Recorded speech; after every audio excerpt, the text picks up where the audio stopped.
This is Theological Therapy. Break the cycle!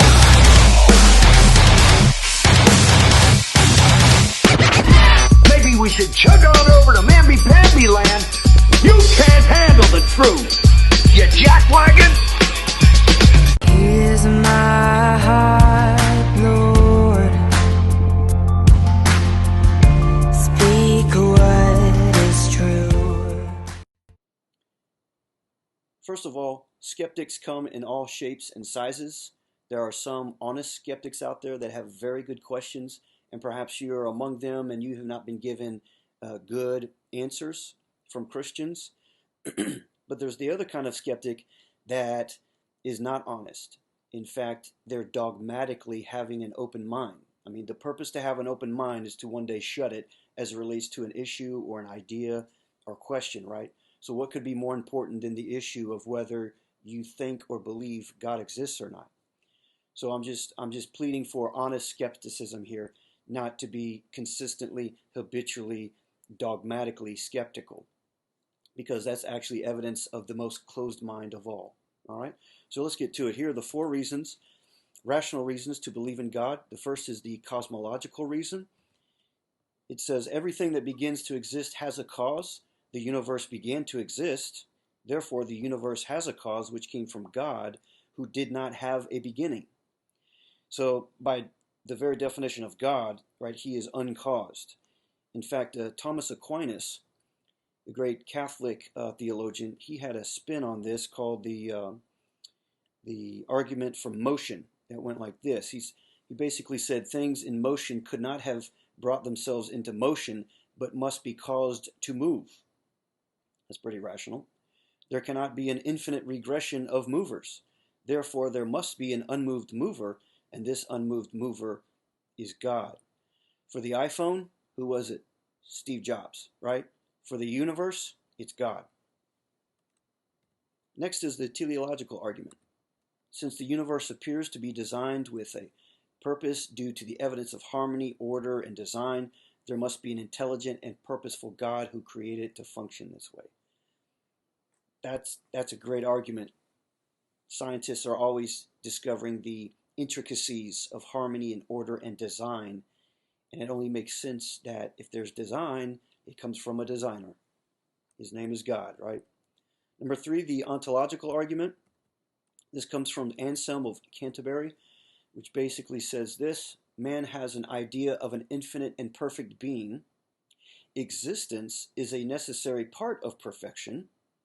Therefore, an infinite and perfect being exists, since the very concept of perfection requires existence. That's pretty insightful. That's the ontological argument, or the argument from being. Finally, perhaps this is my favorite, the moral argument. It basically says all people possess a sense of right and wrong, a moral impulse. They have a need for justice to be done. Therefore, there must be some basis or reason for moral behavior that is beyond this life, which is ultimately found in God, who is the source of right and wrong. He will one day mete out justice to all people. Finally, most skeptics truly do not believe there is no God with their heart. That would be very, very foolish. I have found that it's not about the head or rational thinking, but rather it's about the heart, and it's the heart that keeps skeptics from believing. They've been wounded, they've been hurt by others, they see hypocrisy among Christians, and they have suffered painful loss, and they blame God. But consider this: all of the first disciples in Jesus had to be convinced out of their own skepticism. Thomas said this. This is the disciple Thomas. Unless I see in his hands the imprint of the nails, and put my finger into the place of the nails, and put my hand into his side, I will not believe. That's the disciple who walked with Jesus for three and a half years. And did you know what Jesus said to convince Thomas? He did not give Thomas an argument or rationale. He showed him his wounds. Look at this.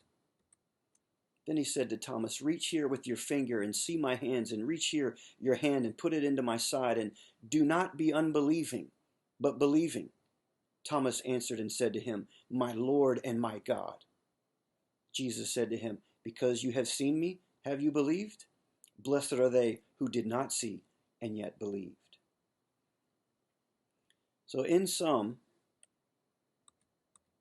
no one has been more wounded than God on a Roman cross in the person of his Son, Jesus Christ. And ironically, his wounds bring the healing for all our own pains and questions and sins, including unbelief. This is Theological Therapy.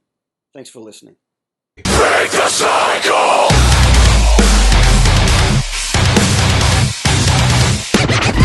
Maybe we should chug on over to Mamby-Pamby land